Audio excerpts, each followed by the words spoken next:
y vas reconociendo como aspectos, pero él jamás dice ahí, pues este es el momento del empirismo, ¿no? Es Locke, no, es en la filosofía en la historia de la filosofía en donde se ve eso, esas relaciones más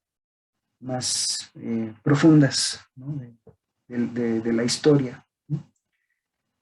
La fenomenología del espíritu es más esquemática, es solo la presentación del proyecto esquemáticamente.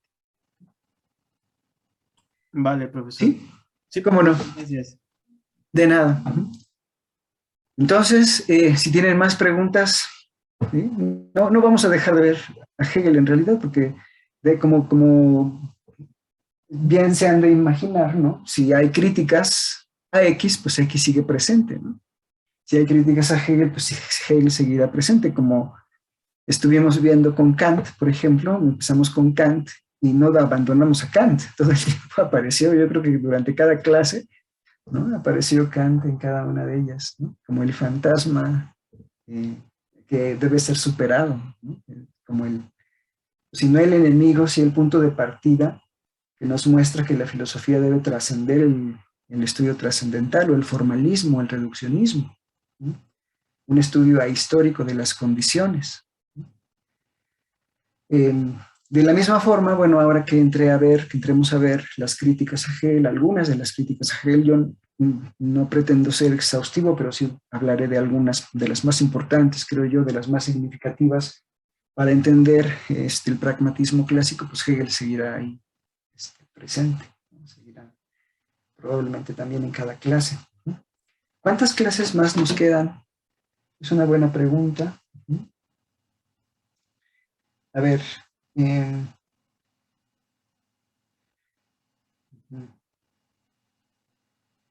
hoy es jueves 18, la que sigue es 25 de noviembre, ¿no? Y ya el jueves 2 de diciembre son exámenes ordinarios, la primera vuelta de exámenes ordinarios. Ustedes tienen que entregar el trabajo o la respuesta temática resuelta el 9, ¿no? El jueves 9 de diciembre a lo largo del día hasta las 12 de la noche. Entonces yo creo que la que sigue es la última clase, 25, para que tengan tiempo para articular su ensayo, quienes entregaron protocolo, resolver la pregunta temática. Perdón, ¿cuándo era la primera vuelta Sí, de los exámenes la ordinarios? primera vuelta es el día 2, déjame ver, va del 29 de noviembre al 3 de diciembre. Del 29 de noviembre, lunes 29 de noviembre al 3 de diciembre, viernes. Y la segunda vuelta es del lunes 6 de diciembre al viernes 10. Ok, gracias. ¿Sí? Bueno, de nada. Entonces, bueno, voy a dejar de compartir, ¿no? ¿Verdad? Y vamos ¿cómo se hace esto? Aquí. Bien, es una hoja en blanco simplemente. Bueno, voy a tratar de caracterizar algunos elementos que pudieran, que creo yo que son significativos para entender la crítica de los pragmatistas clásicos a Hegel. Tanto Peirce, James no, pero sí Dewey, fueron hegelianos cuando eran jóvenes, pero hubo algo, experiencias distintas en cada uno de ellos, que hizo que finalmente abandonaran a Hegel y plantearan sus propias filosofías, o su filosofía pragmatista, ¿no? Bueno, en su momento diré qué tipo de experiencias fueron, ¿no?, que hicieron que dejaran a Hegel, dejaran de ser hegelianos, ¿no? Pero por ahora enmarcaré simplemente algunos puntos que creo que son importantes para entender esta primera crítica, ¿no? Bueno, el primero tiene que ver con la noción de espíritu. Espero que estén viendo el texto, la noción de espíritu. Como hemos visto, como Hegel mismo nos lo ha planteado, la noción de espíritu es aquello a lo que se debe aspirar en la fenomenología del espíritu, o a justificar. Arranca su camino con, como él dice, la conciencia natural, ¿no? Es decir, la forma más ingenua y la forma menos desarrollada, ¿no? de la conciencia, hasta la forma más desarrollada y desplegada, que es el espíritu, ¿no? Pero si ustedes recuerdan, alguna vez creo que me lo preguntaron, y si no me lo preguntaron, pues yo les dije. Cuando Hegel habla de la conciencia, el espíritu es la forma.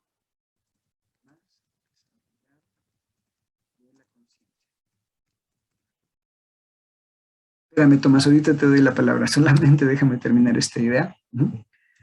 En algún momento me preguntaron, o les dije, si no me preguntaron, yo les dije, la conciencia en Hegel tiene por lo menos tres caracterizaciones, ¿no? O sea, se puede referir Hegel a tres tipos de conciencia, ¿no?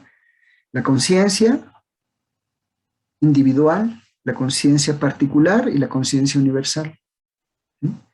La conciencia individual, pues, somos cada uno de nosotros, ¿no? Cintia, Yael, Samuel, Tomás, Ricardo. Esa es la conciencia individual. La conciencia particular es la conciencia de nuestro pueblo, ¿no? El lugar en donde vivimos, donde habitamos, y que se distingue de otras conciencias, de otros pueblos, como la conciencia europea, la conciencia de los franceses, la conciencia de los alemanes, ¿no? Formas de vivir el mundo o visiones de mundo, ¿sí? A eso podríamos referirnos cuando hablamos de conciencia particular. Cultura también se suele llamar. La cultura mexicana, a diferencia de la cultura francesa, la cultura alemana.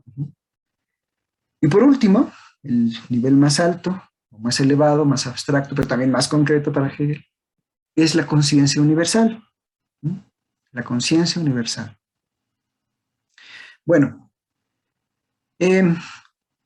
hacia 1880, es decir, bastantes años después de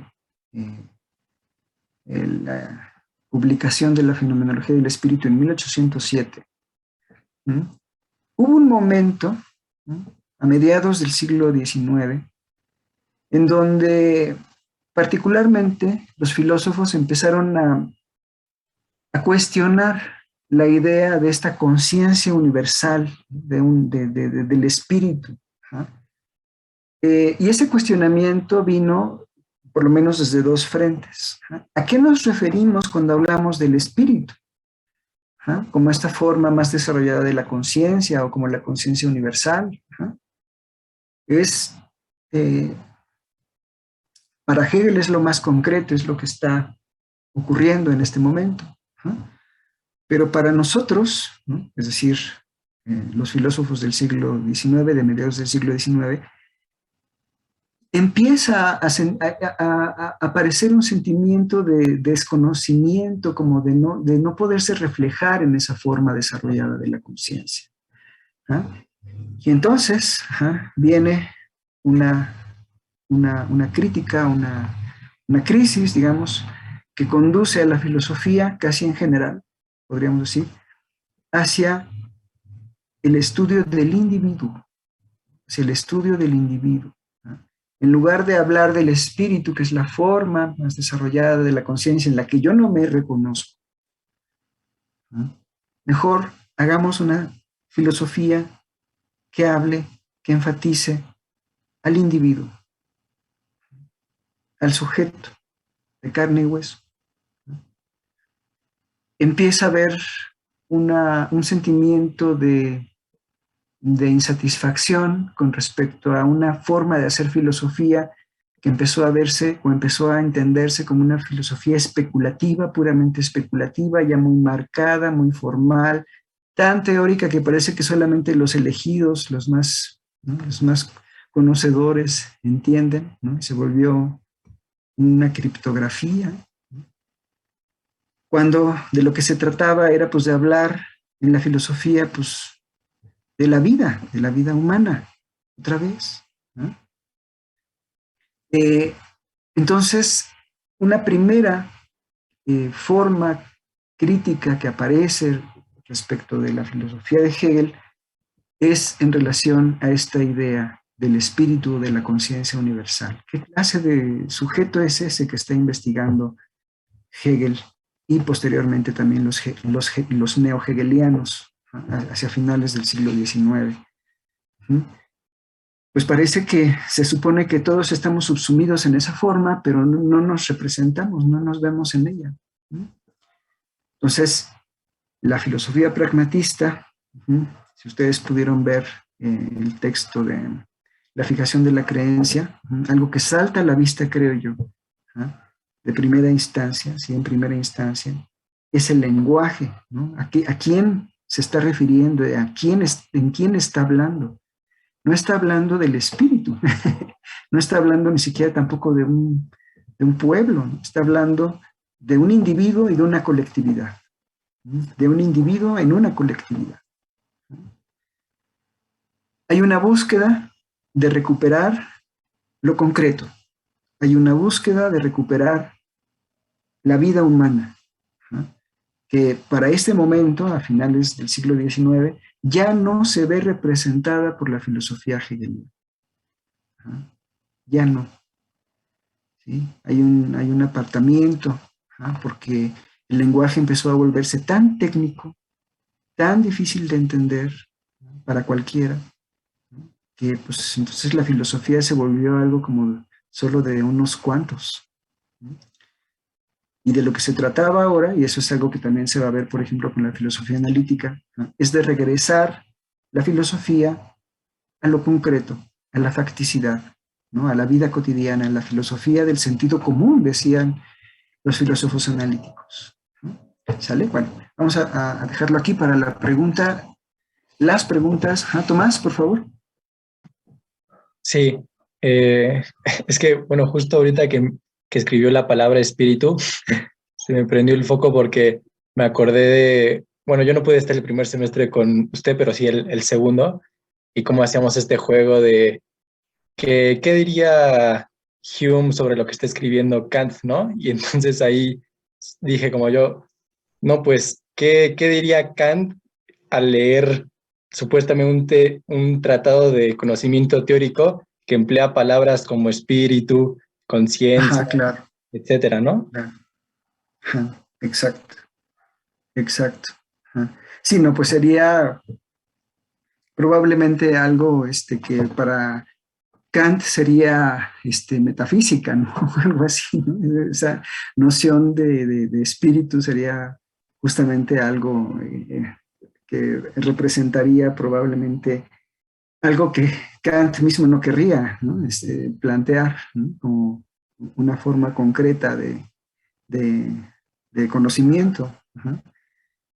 Que involucra, como hemos visto aquí, ¿no?, el conocimiento del mundo a través del conocimiento del sí mismo, ¿no?, y no solamente desde el lado formal, sino también desde el lado del contenido de un desarrollo histórico.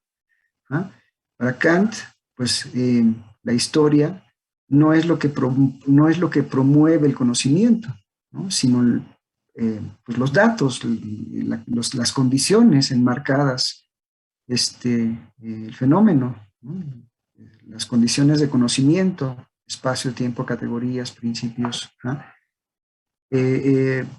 Y lo que vemos en Hegel, en relación a Kant, puede ser considerado desde Kant un retroceso, ¿no?, y puede ser considerado desde Hegel un avance, ¿no? Es decir, estamos hablando de algo mucho más vivo, mucho más rico, mucho más, pues no sé, menos formal, menos reduccionista, etcétera. Esta idea de los límites que son trascendidos, pues es interesantísimo, pero para Kant pues sería pues un retroceso, como probablemente algo, como decía yo, pues metafísico.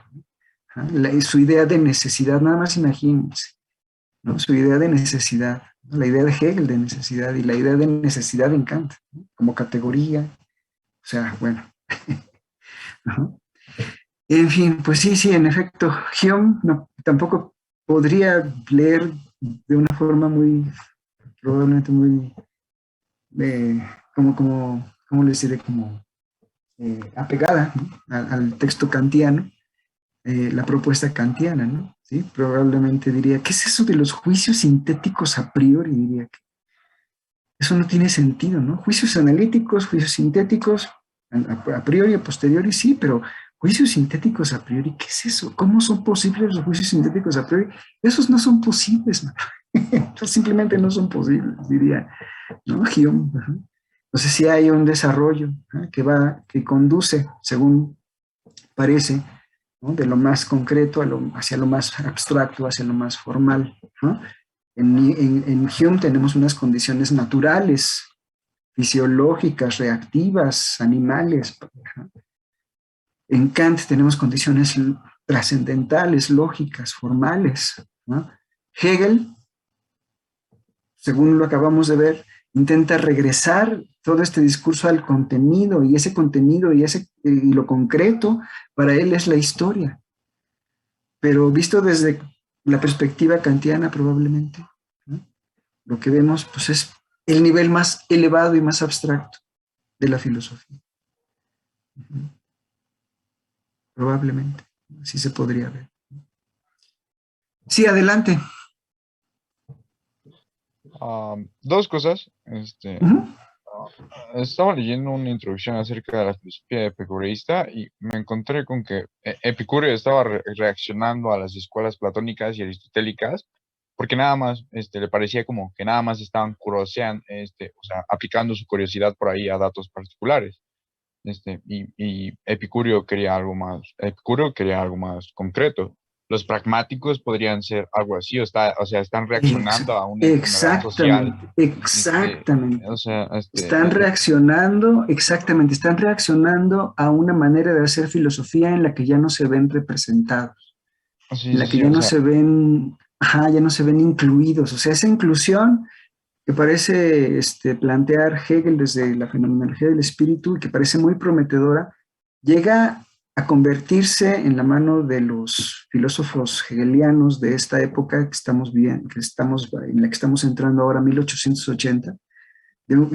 Por eso lo anoté aquí, ¿no? Como un lenguaje muy técnico y un lenguaje abstracto, oscuro, en el que ya lo que vemos es más bien un lenguaje a un nivel que pues, difícilmente podemos entender y ya no nos vemos reflejados. Entonces, lo que hacen los pragmatistas, en este caso Peirce, por ejemplo, o Dewey, es tratar de regresar la filosofía a la vida cotidiana, y la forma de tratar de encontrar en la vida cotidiana lo concreto es a través de la noción de acción. De acción. Antes puse la noción de sujeto, ahorita voy a establecerla porque creo que estas dos nociones van a ser importantes para entender en qué sentido los pragmatistas intentan regresar la filosofía al nivel de la vida cotidiana, no bajarla, porque eso parece como, es un retroceso también, ¿no? Sino cambiar el enfoque, cambiar el lenguaje. El sujeto, como hemos visto en los cursos que, hace un año y en este curso incluso, el sujeto de conocimiento es entendido como fundamento. El sujeto de conocimiento es entendido como sustrato, como fundamento, como eje central de la realidad. ¿Desde dónde lo podemos encontrar? Desde el cogito. Cogito ergo sum. Ya desde ahí, el yo, podemos hablar incluso de la filosofía del yo, nace o se prefigura, ¿no? Cuando Descartes encuentra el cogito ergo sum, ¿no? Pienso, entonces existo, de ahí establezco criterios para la verdad, para otras proposiciones, y entonces el yo se configura como el eje de la realidad objetiva. No puedo estar seguro de otra cosa más que de mi interioridad y de que si pienso, entonces existo. No puedo estar seguro de la existencia ni de otros sujetos ni de otros objetos. Solo puedo estar seguro de mi propia existencia. En ese momento, el yo se coloca como fundamento epistémico y también, si me permiten, como fundamento ontológico. ¿Sí?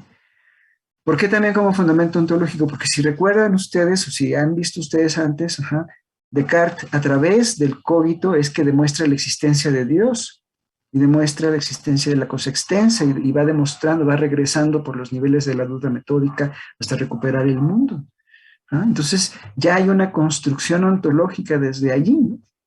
Pero claro, él no la vive así, pero se puede ver a la luz de, un poco después de Hegel, lo que estamos viendo en el lenguaje hegeliano, pues lo que está haciendo Descartes es construyendo otra vez lógicamente el mundo ontológico, desde una ontología, ¿no? Desde el yo. Entonces se ve claramente cómo el yo es el sustrato, es el fundamento, es el sujeto, y a partir de ahí ya no se abandona. Está en Leibniz, ¿no?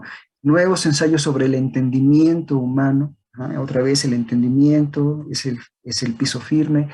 En Spinoza, bueno, en Spinoza, ¿no? Es Dios, pero también es importante el sujeto como fundamento, como sustrato, aunque el fundamento último es Dios. En el Tratado de la Reforma del Entendimiento, justo de lo que se trata es de eso, ¿no? Locke, ¿no? Los ensayos sobre el entendimiento humano. Hume, Tratado de la naturaleza humana. Kant, ni se diga, ¿no? En Kant llegamos a un punto muy importante en esta filosofía del sujeto, ¿no? El sujeto trascendental, ¿no? El sujeto trascendental es fundamento importantísimo para el conocimiento, a lo mejor no para una realidad incondicionada, indeterminada, como dirá Hegel, pero sí para el mundo como es para nosotros, el ser de las cosas como son para nosotros, el fenómeno.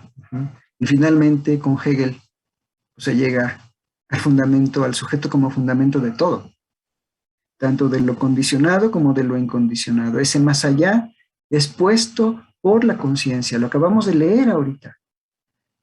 La cosa en sí, el objeto en sí, esa realidad independiente es puesta por el sujeto y tiene sentido por el sujeto.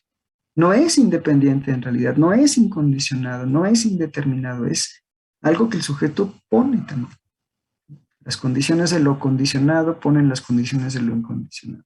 Entonces, en Hegel podemos encontrar también esa idea de un sujeto que es sustrato, que es fundamento, que es piso firme de la realidad y del conocimiento. Bueno, a diferencia de esta forma de entender el sujeto, con Hegel, los pragmatistas clásicos atenderán a la noción de agente versus agente. A diferencia del sujeto, el agente está en un medio.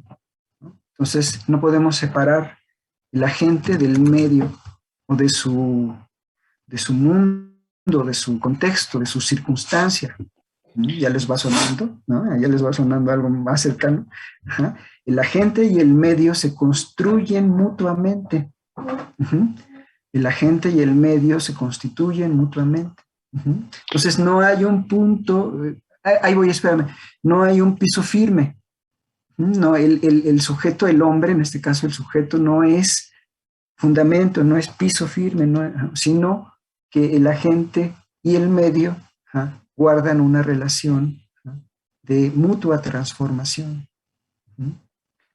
Bien, y no como en las posiciones anteriores, que el sujeto determina. No, el agente también es determinado por el medio, en muchos sentidos, biológicamente, fisiológicamente, culturalmente, y esa relación es la que va a ser interesante ahora. ¿Cómo el agente determina el medio en algún sentido y el medio determina a la gente, ¿no? Esa relación de mutua dependencia, ¿no? ¿Sí? Agente, medio. También aquí, bueno, sí, Yael, creo que querías decir algo. Corríjame si me equivoco, pero ¿no hay ahí como una negación de toda una problemática? Yo cómo explico ¿Cuál? inicialmente a la gente o al medio, de dónde viene el medio y de dónde viene la gente. O sea, con el cognito ergo sum, por lo menos tengo una explicación a través de la duda metódica de dónde empieza todo, ¿no? Hegel me está hablando de una conciencia que se está autodescubriendo y un proceso continuo. Y Kant me está hablando acerca de cómo de formas voy categorizando las cosas y voy descubriendo mi percepción de las cosas y cosas así. Lo que veo aquí es no una interpretación más psicológica que filosófica de lo que ocurre y como toda una negación acerca de la problemática ontológica del ser. O Ajá. sea, A ver, déjame ver.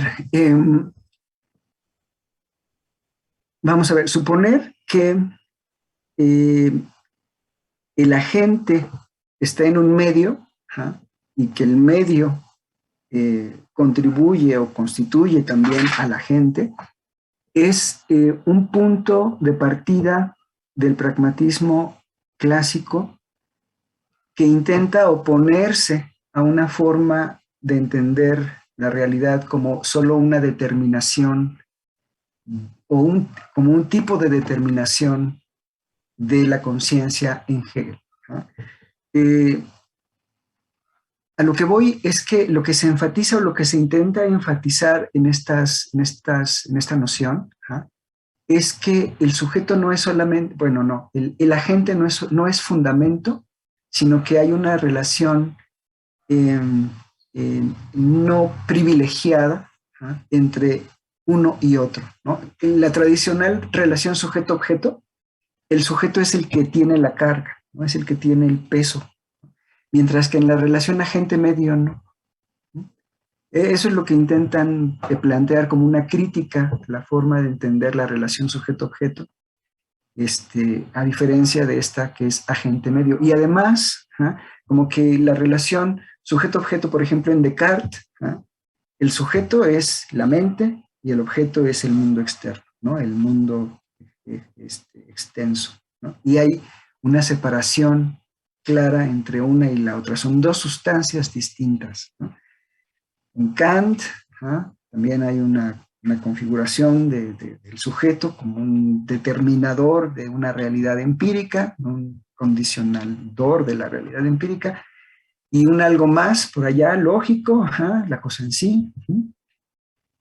Y bueno, en Hegel, pues ya lo acabamos de ver, ¿no? Incluso de aquello que no conoce, también están las condiciones de la determinación de aquello que no conoce. Sobre la base de esta posición, ajá, los pragmatistas clásicos intentan plantear una descripción o una investigación acerca del individuo, como acabo de decir, no de la conciencia universal, sino de un individuo con digamos, claramente fáctico, ajá, y lo que ven es que el individuo siempre está en un medio, siempre está en un medio, ajá, y que el medio, ya sea material, ya sea cultural, ya sea, ajá, también incide en la formación de la gente. Ajá.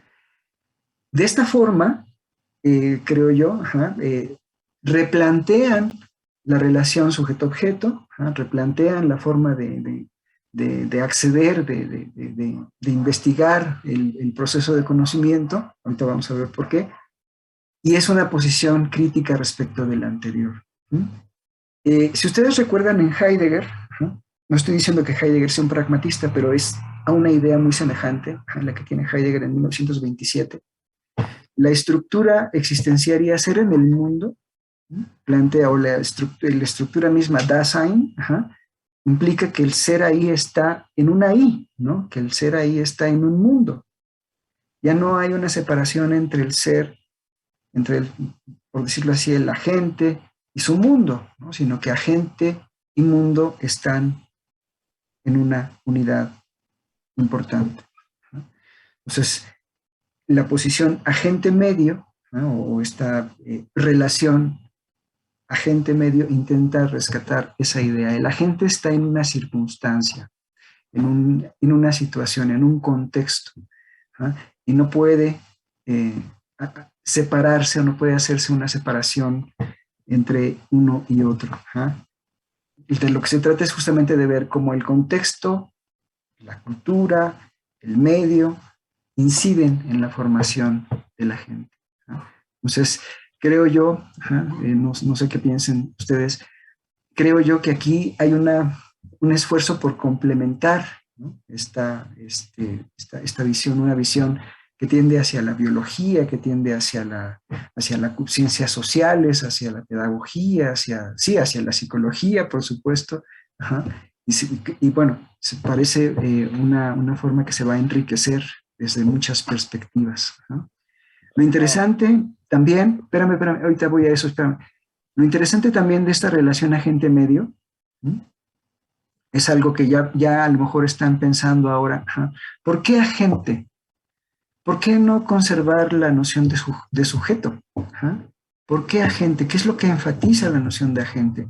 Bueno, lo que enfatiza la noción de agente es la palabra o la idea de agencia, la idea de acción.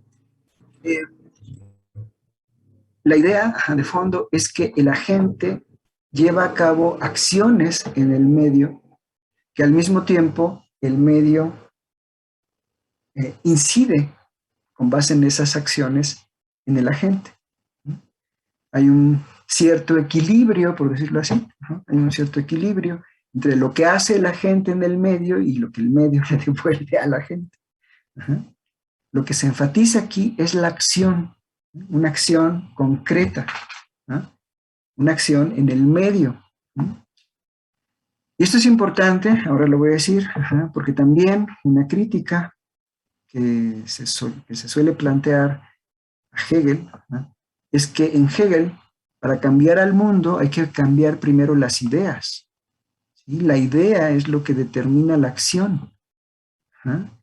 Y si el mundo se transforma o si el mundo se cambia, es primero porque hay una idea o una concepción, la mediación, como lo acabamos de ver en las líneas anteriores de la introducción, una mediación, un ejercicio de reflexión que hace que la conciencia cambie de mundo.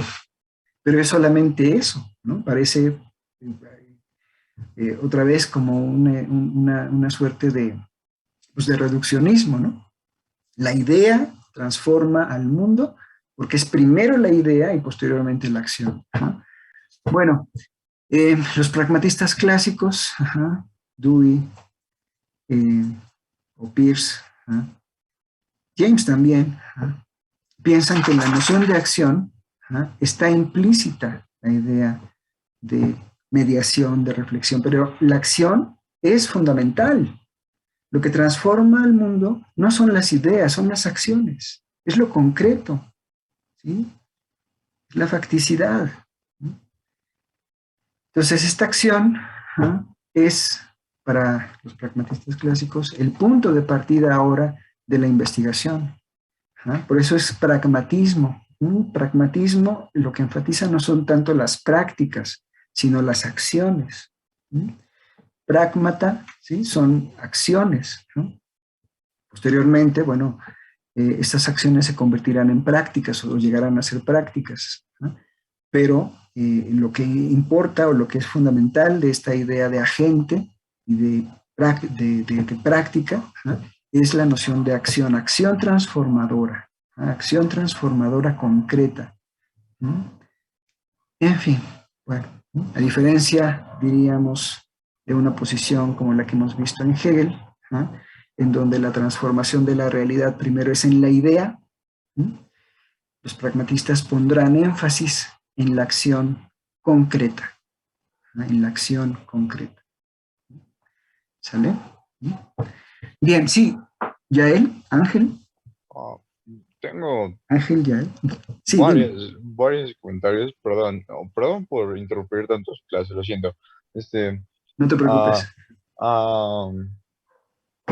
O sea, si me parece que si Hegel estuviera escuchando a un pragmatista hablando, diría, pues primero tengo que concebirme como el agente capaz de actuar. O sea, por ejemplo, Ángel, un sujeto para dejar de fumar, se tiene que concebir como capaz de dejar de fumar, ¿no? O como un sujeto para reparar un muro se tiene que concebir a sí mismo como capaz de reparar un muro, o alguien para estudiar filosofía se tiene que concebir a sí mismo como capaz de estudiar filosofía, y así, etc. O sea, y Sí. continúa infinitamente. Primero viene la idea de que uno es capaz, la concepción de uno mismo, en un Ujú, ambiente, por supuesto, ujú, este, ujú. y después viene la acción por completo, pero, o sea, si viene una valoración de dónde estoy, y Ajá. después viene la acción fundamental, pero primero tienes que concebir, o sea, no actuamos nada Sí. más, o sea, y Ajá. eso es lo que no entiendo. Y lo siguiente es, veo muchísimo de Rousseau en esta concepción de agente y medio. O sea, Ujú, ujú. me figuro que, no sé si fue una influencia dentro del movimiento pragmatista, o si es una influencia imponente dentro del movimiento, porque ellos fueron americanos, los pragmatistas, según tengo entendido. Entonces, pues veo muchísimo de Rousseau en ellos, en su concepción de agente y medio. Y no sé, o sea, Ujú. me parece como que el ejercicio mental de concebir a Robinson Crusoe en una isla y de verlo hacer las cosas y decir, pues, a ver qué puedo hacer en mi isla. A ver, pues ya empiezo a construir mi barco, mi casa, y ahí pues empiezo a actuar. Y si estoy en una sociedad, pues, ¿qué puedo hacer? Y ahí empiezo a construir. Y ya. Pero, pues, o sea, Ajá. esto es parte de una visión general que el ser humano se puede hacer. O sea, la conciencia general es lo que Ujú, le permite al ujú, ser humano actuar en sociedad, ujú, ¿no? ujú. Sí, fíjate que estoy de acuerdo en que en cierto sentido, ¿no? Yo puedo pensar que es importante primero tener la idea de que soy capaz de y posteriormente realizar la acción. Ajá. Pero hay otro elemento también que es importante aquí mencionar. Me quedan 3 minutos, a ver, simplemente lo voy a mencionar y lo voy a desarrollar la próxima clase. Pero algo que es muy importante también para los pragmatistas clásicos es la idea de síntesis, ¿no? La idea de unidad, la idea de no distinguir, o bueno, de tratar de no hacer estas distinciones. Idea, acción, teoría, práctica, razón, ajá, teórica, razón, práctica, en fin. Eh, la idea de acción, ¿no? La idea de acción involucra, implica todas estas ideas, todos estos elementos. ¿No? Es una noción, por decirlo así, que pretende ser sintética o que pretende dar unidad a estas cosas. ¿No? En la acción está implícita la idea. ¿No? En la acción está implícita la idea. ¿No? Y no, ¿cómo les diré? Como tratar de separar estas nociones, idea, acción, teoría, práctica, ¿ah? Ha sido justamente lo que ha conducido a un lenguaje, a una filosofía desapegada, despegada. Ya para el 1880, un poco ya desde antes empieza a haber una filosofía para eruditos, ¿no? Una filosofía para iniciados, ¿no? Y de lo que se trata ahora es de regresar la filosofía, ¿ah? A un lenguaje accesible a todos, a un lenguaje que sirva para la vida, una filosofía que sirva para la vida, para la acción, ¿ah? Otra vez, pero para la acción eh, eh, individual o particular o colectiva. Eh, es una oposición, pues, creo yo, lo que trato de decir es una oposición al idealismo, el pragmatismo, ¿ah? La acción, la afirmación de la acción es una oposición al idealismo como algo que pueda ser separado de la acción, una crítica también a una idea de un sujeto que construye absolutamente todo, ¿no? Sin mediación, sin un medio, de una forma pues, como puede entenderse de una forma idealista, ¿ja? Sino describir las condiciones que la gente tiene para incidir en el medio, en las cosas, en el mundo, ¿ja? Y cómo esta incidencia o cómo esta agencia, ¿ja? Incide también en él. ¿Ja?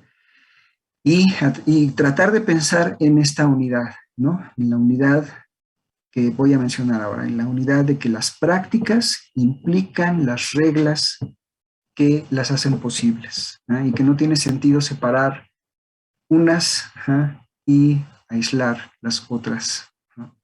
Como parece un poco que ocurrió en el desarrollo de la filosofía hegeliana, ya no de la mano de Hegel, sino de sus herederos, que llegó a ser una filosofía que parecía hablar de algo completamente, pues sí, de algo completamente lejano a lo que Hegel había pensado al inicio. Lo más concreto se volvió lo más lejano.